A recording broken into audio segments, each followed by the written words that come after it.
Hi, everybody. Dr. Nayo with Rupa Health University offering another seminar. This one is on demystifying detox. As always, I want you to make sure you're working with your healthcare provider and utilizing this presentation for informational purposes. So, what does a detox program look like to you? And the reason I ask this is a lot of times people will talk about detoxification, and a lot of times they're just talking about liver detoxification, or they're just talking about detoxification of the physical body. And so I want us to really get on the same page that to support a detoxification process, it's really a spirit, mind, body approach. And so I love this graphic because this graphic speaks a lot to some of the different things that people think about when they're detoxifying. So we've got cleansing diets, we've got water, which is a big part of detoxification. So I want us to kind of be aware that this word detoxification or detox means a lot of different things to different people. The first thing that we want to be thinking about is that if you're going to really do a form of detoxification process that's really going to optimize health, we need to really think about including all these aspects of detoxification. So the first one is thought. So this is really just the most important one to address, where I think that you're not going to have as optimal of a detoxification process. So what I mean by this is if we're in a negative state of consciousness or just kind of that loop of thinking where we're just not of a very high-minded conversation where things are working for us, everything works out for us, I'm healthy, I'm well, I can be healthy, I will be healthy, I will be well. If we don't have some of these thoughts that are really at the foundation for us, it becomes very difficult. So if I'm really angry and that's kind of the sum total of my thoughts, or really sad, I really want to start to address those. I don't have to completely reverse them at the start of this, but I really want to start to engage with my level of thinking, because it becomes a lot easier to heal the physical body when the mental body is being supported with cleaner thinking. So that's the first most important level. Second, a lot of people already know this, is respirations is one of the main physical ways that we detoxify. So by breathing, we're exchanging gases, and it's one of the ways that we are getting rid of toxins, and it supports our cardiovascular system as well. So respiration, very important. Then we have urination through the kidneys. So probably everybody knows that the kidneys are a major filtration system in which we let go of or keep different substances, nutrients, etc. But it's also a major way that our bodies are able to detoxify and get rid of metabolites, toxins, medications, etc. Then we have defecation. So that's moving our bowels regularly. This is very important. So if you ever work with me, or have ever heard me speak, you've probably heard me say we all need to be moving our bowels at least 1 to 3 times a day. This is so important. If we're not moving our bowels on a more regular, consistent basis, we're holding on to toxins. We're just recirculating things rather than properly letting go of toxins. So getting things out of your digestive tract, very important. The next one is perspiration. So the skin is a very large organ, very important in eliminating toxins through the process of perspiration. So it's a very important mode of detoxification that we need to think about utilizing more. And then lymphatic drainage or manipulation or massage or flushing, very important. So the lymphatic system is a very sophisticated system where we have lymphatic glands throughout our body, and they're very important that we support the drainage and flushing to return the lymph back to the circulation. When this doesn't happen, this is a process that can support toxins building up too much. So now, simply by drinking enough water, lymphatic massage is a big popular way that people support lymphatic flow. Inversion, so that's very common in yoga practices, where they'll have you invert your body so that you're doing like a headstand, a shoulder stand, something where the blood and lymphatic drainage is going back toward the center of your system, so your heart, your cardiovascular system.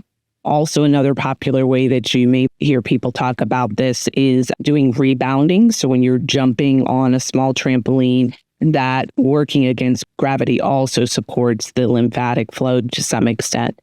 And then there are some newer technologies where you have these compression boots where you can put on your legs, which also support lymphatic drainage. And so lastly, we have lymphatic flow that we want to be supporting for detoxification. What this means is we have something called CSF, cerebral spinal fluid, that is in our central nervous system, so the brain, the spinal cord. And when we support lymphatic flow through things like optimal sleep at the optimal time, what that is supporting is that flow of the fluid through the central nervous system, which is very important because it supports our processes of cellular cleanup, like autophagy, which is when you're getting rid of old, less than viable, healthy cells. So by supporting lymphatic flow, that's a way that you're supporting cognitive, neurologic function, etc. So this is one that we're starting to understand more and more. So next, what I thought we would do is start with a case. I want you to keep them in mind as I'm going through and speaking about different aspects of detoxification. So Lisa's a 50-year-old busy wife and mother, head of human resources. Over the last few years, she's had menstrual migraines, food sensitivities, more fatigue. She's gained 15 pounds that won't budge, and it's particularly central weight gain. So she has more belly fat. She also has some joint and muscle aches. She's had more painful cycles. And she's also having some hot flashes and night sweats, which she doesn't love. Then she also has noticed that her blood sugar is slowly being increasing as she goes to see her doctor for her routine visits. Then we have Tasha, a 34-year-old busy wife and lawyer who wishes to conceive soon. She has no major medical problems that she's aware of. She admits to having a lot of stress at work. And she wants to do a detox to support a healthy pregnancy and baby eventually. The only symptoms that she's mentioned to me is that she's got PMS, which includes irritability and some menstrual migraines. She's noticed that she's getting bloating with gluten, dairy, and eggs. So she has some food sensitivities and she's constipated. So again, keep these core things in mind. And then also listen to the fact that she's wanting to do a detox pre-pregnancy, which is very, very smart. So what are the common sources of irritants causing toxicity in our systems that are even making us want to detoxify? So this is the one that I spoke to that is just so important. It's the toxicity of our thoughts. And people don't really realize that our thoughts have an energy and a frequency to them. So when we're thinking negative thoughts about ourselves or other people, or we're just stuck in a loop or pattern of negative thinking, our whole physiology, biochemistry bathes in that energy, which is not promoting a healing effect in the body. So that's why I speak so much to this being so important. Then we have over here, we have the opportunity to look at what we're eating and drinking as a form of receiving toxins. And then just our environment in general is just so toxic, whether it's through the air, the water. I mentioned food supply, but also the products that we use is another big one as well. So we have cosmetics, we have lotions, we have things we wash our hair with, just anything that comes in context with us mentally or physically and even emotionally. We need to start thinking about how can we start to look at ways in shifting how we're working with these different experiences. So when do we experience toxicity? When we can't properly address or eliminate them. And so we need to really take this spirit, mind, body approach when we're thinking about toxicity and detoxifying so that we get a more complete, optimal response to our efforts. So as we think about this, we want to think about what do we get to release? So one of the things I really try to help clients with is instead of thinking about it from a negative standpoint of what I can't have, let's think more about what we can release and what can come in its place and see it more as an opportunity that's supporting rather than something that I've got to take away that's depriving me. So reasons that you personally may care about toxicity may be on this list I've come up with. So some of the reasons you might care is because you're not having the easiest time focusing or concentrating. You're starting to forget things a little bit more. You've been told you have ADHD or diagnosed your child or you at a younger age diagnosed with autism, chronic headaches, sleep disturbance, some sort of tremor, which is like a shake, or neuropathy, which is like a painful experience that you're having down the paths of your nerves. You could also be later in life, generally being diagnosed with a neurodegenerative disease like Alzheimer's or Parkinson's disease. Mood imbalances or anxiety can be something that you experience as a result of toxicity. Allergies and asthma are linked to toxicity. Autoimmune disease is linked to a lot of things, but one of the things is also toxicity. Chronic infections can happen a lot easier when our systems are more toxic and there's just a higher toxic burden that our digestive and immune system are having to deal with. Food reactions is something you can see with more of a higher toxic load. Chemical sensitivity, that's a big one. So there's something called multiple chemical sensitivity, and that we see when people have had a higher toxic burden. Fatigue, and particularly something called chronic fatigue syndrome, which is kind of an umbrella term. One of the things that can contribute to that is a higher level of toxic burden. Fibromyalgia, muscle aches and weaknesses is another thing that is often reported. And then some of the things that maybe are just a little bit of the lower hanging fruits or something that may be more common. It's like constipation and diarrhea, dysbiosis, which is when there's an imbalance of the healthy flora in the gut. So there are too many bad bugs, not enough good bugs. Osteoporosis has been linked in part to toxicity. Metabolic syndrome or insulin resistance is also linked to that. Weight gain, hormone imbalances, and then the consequences of hormone imbalance, PMS, PCOS, which is polycystic ovarian syndrome, infertility, endometriosis, fibroids. All of these hormonal syndromes or experiences, they all have some level of toxicity that is contributing to them. They're not necessarily the only thing that's contributing, but to some level, toxicity is an issue. And then cancer prevention. Toxins are a major, major thing that supports the development of cancer. And then preventing any birth defects or developmental disorders. Again, it's not any one single thing that is causing most of these things on this list that I've put together. But the higher the toxic burden, just think, the more it's overwhelming your nervous system, your detoxification system, your digestive tract, your immune system, and that creates problems for your body to actually be able to function from an optimal standpoint. So as we are getting older in years, we want to remain resilient. And the more that we keep that toxic load down by supporting detoxification and not overwhelming our system by allowing in a lot of toxins, that becomes very helpful. So what's the first step that we're going to take? I want everyone to just first start to take an inventory of your life and really start to ask yourself, how are you moving through life in all of these ways that we're already speaking of? So the first thing that I try to get my clients to think about is balance. If we can get everybody to just look at bringing things into more harmony and balance rather than trying to be perfect at everything, I think that is probably other than bringing stress down in general, that is the biggest driver that would support health, in my opinion. So for a week, I always suggest that clients look at, what are you spending your time thinking about? And I know I'm hating the thinking so much, but I work with clients so much. And if we can't start to change our thoughts, it really is us chasing our tail.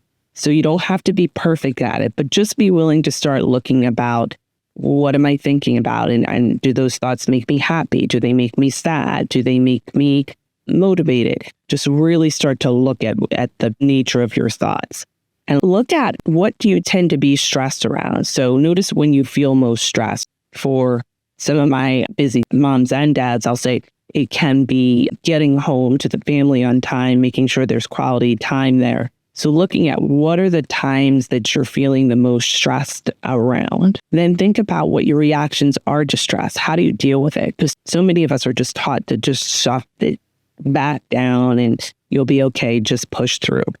That doesn't work, because eventually we'll see a consequence showing up physically, if not emotionally and mentally as well.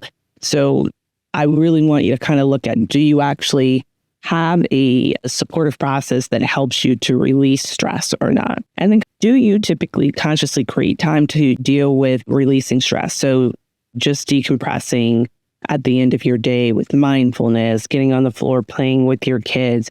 Do you have different outlets where that is a routine thing where you are just releasing some of the things that you were holding on to? How much time do you spend having fun, and in particular, laughing and connecting with other people? One thing as a physician that I've seen over the years, probably one of the most healing things other than addressing stress and our thoughts is having community and really having fun. And I feel that a lot of times, because our lives are so much more compressed at this point, that these two things oftentimes are put on the back burner and they're thought to be nice. These are life-saving. And there are even studies where they've shown that people who spend more time in connection or states of joy, they actually tend to be more well. And they've actually looked at different markers of health, whether it's inflammatory markers, stress markers, hormone markers, etc. And they find that the more that people are able to encourage and support being in these different states of connection and joy, that people actually tend to have wellness a little bit easier than those who don't. And then do you get at least 8 hours of restorative sleep? And so that doesn't mean like you go to bed and you're in bed for 8 hours, but do you go to bed by 10 o'clock every night and you're staying asleep for the most part, except for maybe getting up to use the restroom once? Are you able to stay asleep? Because if you're having a lot of broken sleep, that's not restorative sleep. Okay, so now let's talk about stress and the role it plays in detoxification. So probably many people know a lot about the fight or flight response that governs part of the stress response in our body. So this is really important because when the nervous system and your adrenals, which are the basic two main systems in your body that help you to address stress, when they are dealing with stress, that is not when detoxification is being supported in the most optimal mode. So the way that I always describe this to folks is it's like when you're over here in fight or flight and you're stressed and you're dealing basically what your body is conceiving as survival, it does not know that you're just stressed because you're having a busy day at work or you're rushing in traffic. It feels like this is a critical response that it needs to deal with. And when your body is doing that, it's not doing the restorative processes as much that happen in rest and restore. And so your body at that point is to address the thing that's threatening survival. So that's what your nervous system and your adrenals are thinking about. Why does that matter? Well, when you're over here in fight or flight, and then you're saying from a mental approach, I want to detoxify, you have to understand that that happens over here best. So you could be doing a liver cleanse, for instance. And if you're in a high state of stress, you're not going to get as much of a response. The other thing I want to say about this is detoxification is largely supported at night. So if you're not getting restorative sleep, if your body is registering as being in a stress state at night when detoxification, other restorative practices and processes are happening over here, but you're over here, this system, your detoxification and other detox systems that are meant to happen at night, they're not going to really be on their job as much because they're dealing with stress. So what do you want to consider to help you to address stress? Obviously, mindfulness and thinking about putting down your devices is probably half of the way. But think about starting a meditation program. I have a lot of clients who say, I can't meditate, and they allow that to kind of keep them there. But what I try to work with my clients and folks that I speak with is that just start with 2 minutes and allow it to be okay that your mind races, and that every time your mind races, just bring it back to the present moment. That is actually the first fundamental intention behind meditation, is to come back to the present moment. It's not just to instantly be able to sit down and quiet your mind. That's going to take some practice. So really think about starting a meditation program, but being patient with yourself. Think about walking in nature daily. This is really important because there's a newer concept, at least to me, called forest bathing, which we've known about, but there's now a term. And that's when you're surrounded by greenery, it stimulates brain waves in your body that are very healing. And it tells your nervous system and the rest of your systems in the body to start to get into a more calming, relaxing state. So if you can commit to walking in nature daily, it can have a profound effect on your health, your sleep, and just your mental state. So this is something I would suggest. Again, start with 5 minutes before you go into work in the morning, or come home 15 minutes earlier and go for a walk before you walk in the house. Very, very important and easy things that you can start to think about introducing. Think about meeting friends, whatever way you want to, over tea, over a walk, over however you want to. Because remember I said community is one of those things that we're finding, and we've actually known, but we're finding through studies more and more that it's very foundational for health. Then think about scheduling in some fun. And, unfortunately, I wish we didn't have to schedule it in, but sometimes we get too busy. And if we don't have things that we love to do on our calendar with our family and our friends, that may be one of the things that we just ignore. Think about starting a book club or a dinner club. And then think about journaling. And this is one of the ways that you start to unload the stress of a particular thing you're working through. Put it down on paper. And a lot of times you'll find if you allow yourself to be guided as you're journaling, sometimes either during the process of journaling or afterwards, you'll get some sort of insight that comes in. Think about a daily gratitude list. Even if you don't write it down, which I would actually love, but even if you don't write it down, think about just at the end of the day before you go to bed, 5 to 10 things that you're thankful for. It can change your complete state of being. And remember I said your thoughts, which is your state of being, completely determines your health, because that is what you marinate in. So the more and more you can change into a higher state of being, you're really going to support detoxification in general, but even more importantly, optimal health. Then think about how you can be more loving and peaceful in your relationships. And then when you're stressed, there's something called the heart-centered breathing, which the Heart Math Institute has done a lot of work around. And that's where you just sit down, you close your eyes, you put your attention at the center of your chest, and you start tracing your breath in and out of the center of your chest. But you keep your attention here while you're doing that. Once you've done those first 2 steps, centering your attention at your heart center, tracing your breath in and out of your heart center, you then bring something into your mind that makes you happy, like a sunset, sunrise, your children playing, being at the beach. And you hold that pattern for 3 minutes, and that pulls your body into a state of something called coherence. Coherence is the healing energy and rhythm that your heart generates when it's in a state of balance, of peace, of harmony. And that harmonizing energy that comes from the heart that you generate with such a state actually then signals to the rest of your body through the brain, through different nerve pathways, to come back into balance and in harmony, which supports everything moving into a state of health easier. So that's a quick, easy way that you can know that you're moving your body toward health. All right, so turn your devices off 2 hours before bedtime. And I know this is a hard one for folks. So start with 30 minutes and then see what you can work your way up to.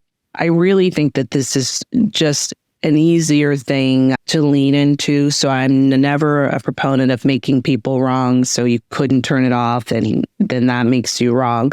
Don't do that. Just start to lean into it. I'm going to turn my phone off 15 minutes earlier today. I'm going to turn it off 30 minutes and just have a time frame that you agree to that you're not going to look at your phone after that point.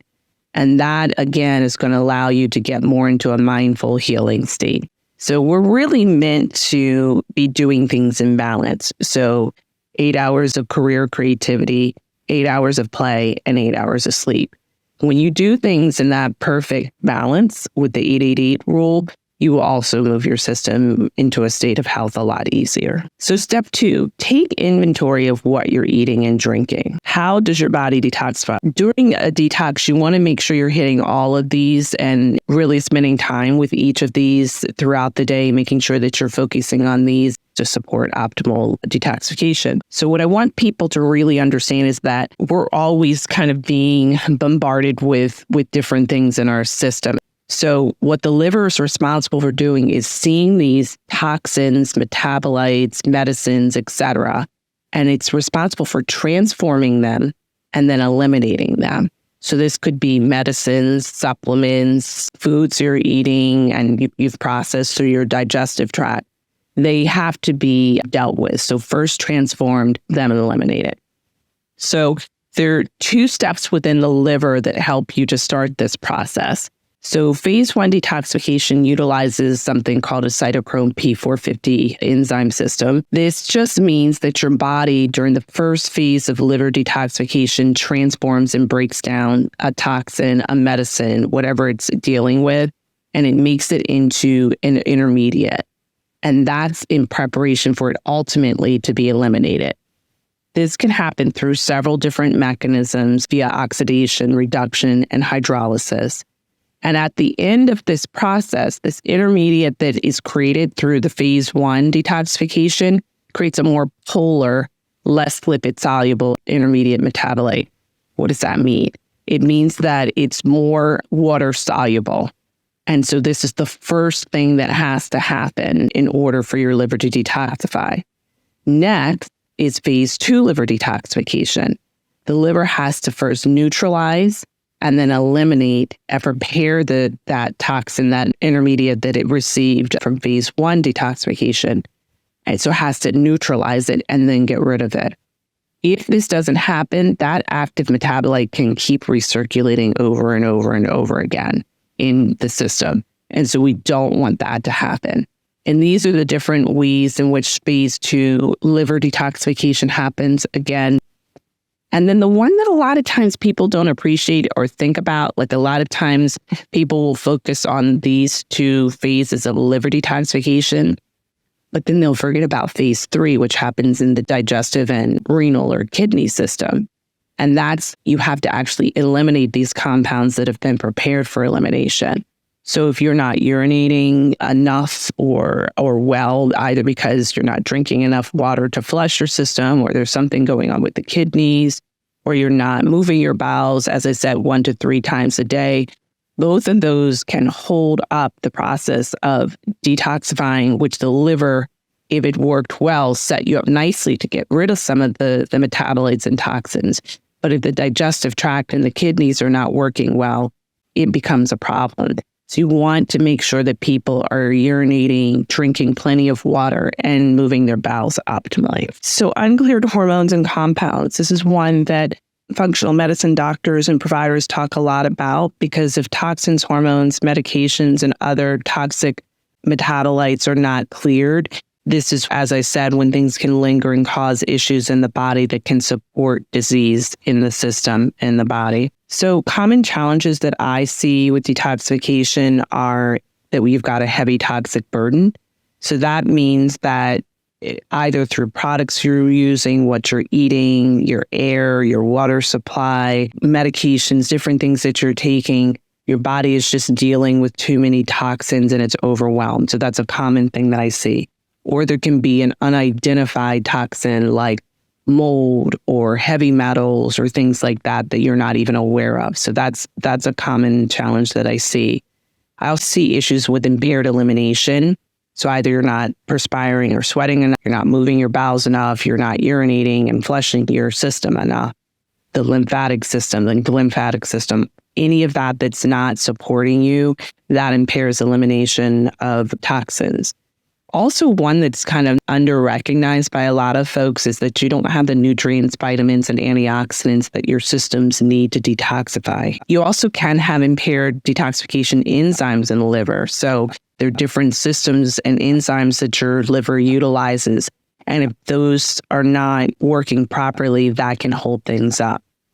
You can also have what's called dysbiosis, which I mentioned before, which means an imbalance of the good guys, not enough of those relative to some bad guys.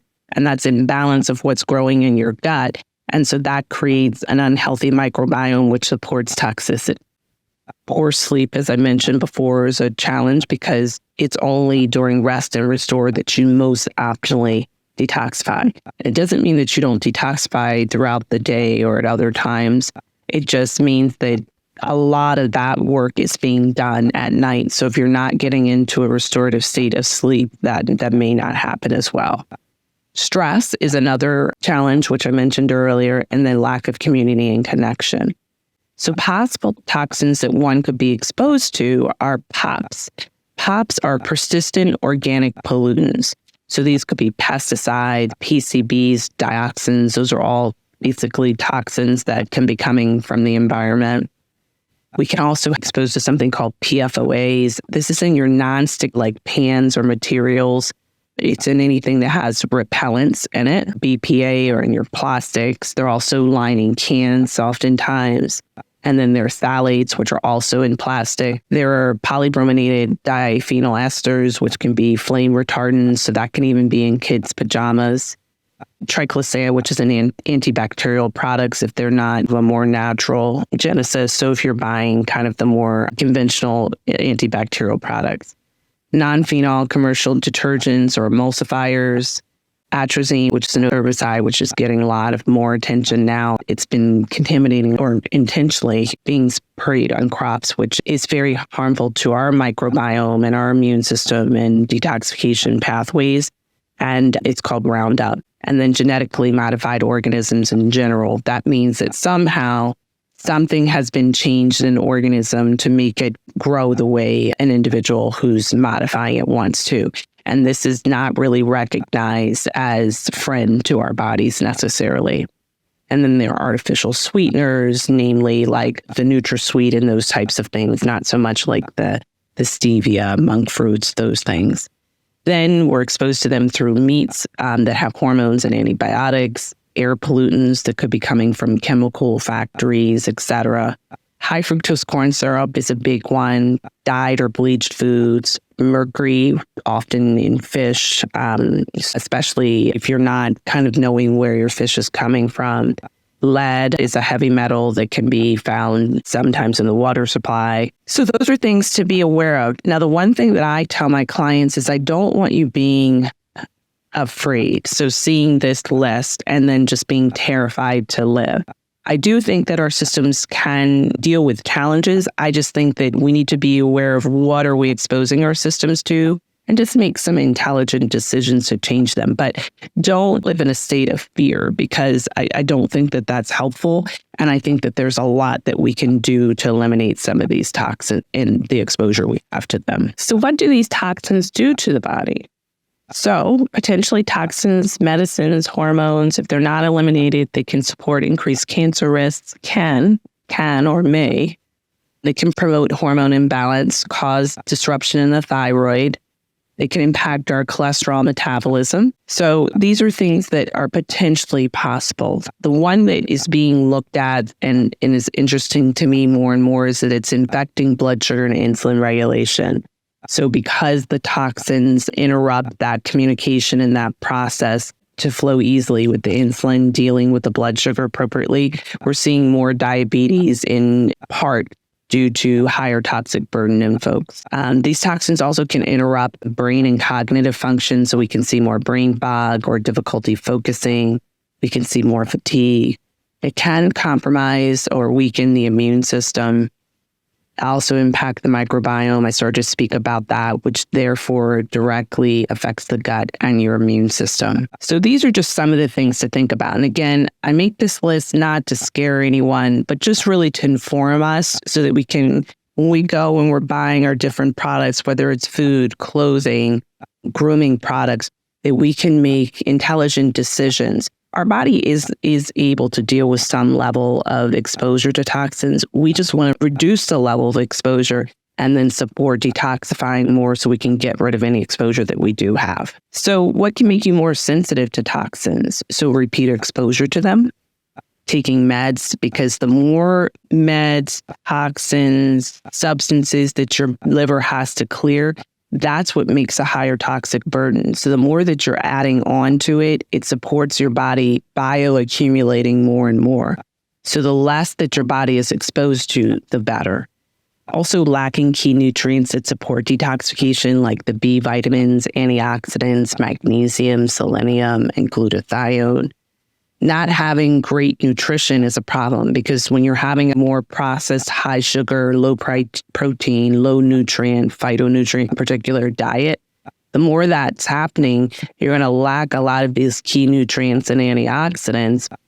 And you're also not going to have the actual support to detoxify with fiber and different things that support. Also, heavy metal exposure through dental implants, sushi or seafood in general, environmental toxic exposure, that can make you more sensitive, stress, and then imbalance in the gut, because the healthy gut microbes help you get rid of toxins. I do want to make a note that you can have genetic SNPs, which are just single nucleotide polymorphisms, which just means you have small changes in your genes that may make you not as able to detoxify. But again, we have workarounds for that. So that's not a problem. You just want to be aware if that's happening.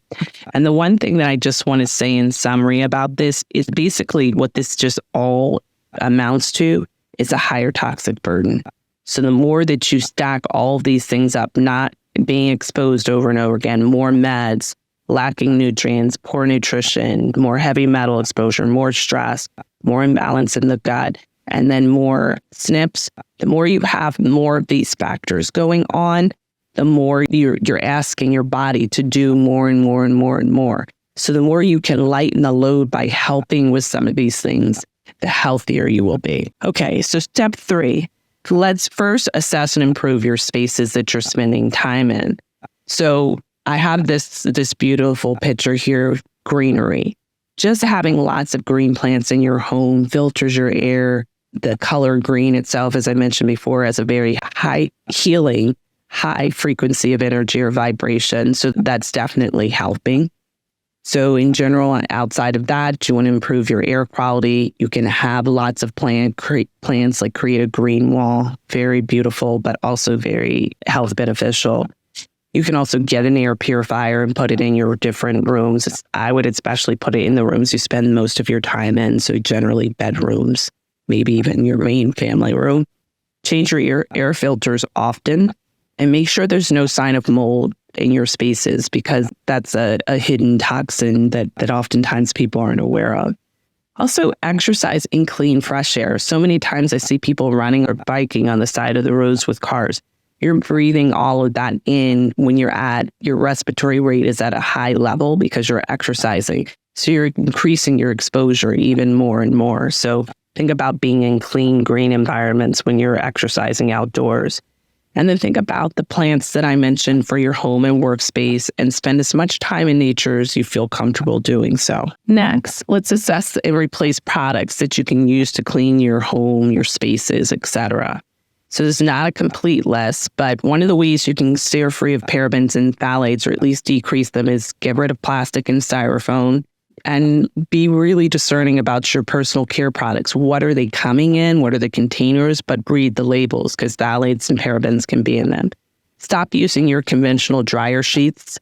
For your menstrual cycle products, look at the pads and tampons and make sure there isn't chlorine and other chemicals in them.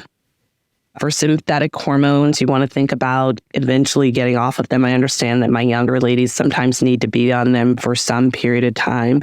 But you want to think about working with your GYN, your functional medicine doctor, to make sure you're getting on, whether it's birth control or menopausal medications that are more bioidentical and friendly and that aren't further polluting your system. For your cleaning products and cookware and sanitizing wipes, you want to make sure there's no triclosan in them. BPA, the plastics, you want them out because, again, a lot of your personal care products could be coming into them. So that's coming in contact with your skin as well. But then drinking from them, eating from them, don't ever heat in plastic. But I think everybody knows that. But this is a big one. It's also lined cans oftentimes. You don't want to be drinking out of much as well. Sunscreen, you want to look for a really clean mineral-based sunscreen because some of the more synthetic ones can contain this 4-MBC. Chlorine or bleach, you want to kind of avoid that. That's a toxin in and of itself. Your nail products, think of this, your nails are an extension of your skin. So that's something you kind of want to be thinking of, not using a lot of toxic products on your nails. Synthetic fragrances are another big one that are very irritating to a lot of people, and even to people that they're not irritating to, they are increasing your toxic burden. X-rays is a different form of toxicity, so you want to reduce that exposure. So if you're going to a dentist or physician, make sure it's really something that you need and it's not just kind of a routine thing that they're doing and that's not necessarily essential for your health. Shower curtain liners can have PVC. Receipts is another big one. So a lot of the receipt paper has BPA. Some of the companies are getting better in not putting it in the paper, but it's a good practice now to get the receipt emailed to you so that you don't have to touch the BPA with the receipt. So this is the end of the first part of our conversation about demystifying toxins. The next time I'm going to go over specifically things you can do personally or with a functional medicine doctor to further reduce the toxic burden. So I hope this was helpful. As always, thank you and be well. Welcome to Rupa Health, the best place to order, manage, and track results from over 30 different lab companies in one single place for free. It's going to take you under 2 minutes to sign up, and you can order any functional medicine lab for your client in under 30 seconds. Let me show you how it's done. So here's our beautiful interface. I'm typing in the name of my client, selecting the lab that I want to order for them, and hitting send. From there, Rupa and their amazing team handle the rest. They email the client, collect payment, and even offer an interest-free 3-month payment plan. We've also built the world's largest library of information about chronic health conditions, the lab tests that can help you find the root cause, and the evidence-based interventions that you can use to help people heal from them. It's called the Rupa Health Magazine.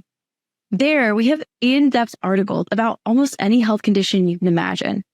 And we give you step-by-step protocols that other clinicians have used to help their clients heal and that are verified by evidence-based sources. You should totally check it out, and it'll transform your practice. And we can't wait to see you. So make sure you sign up today at rupahealth.com.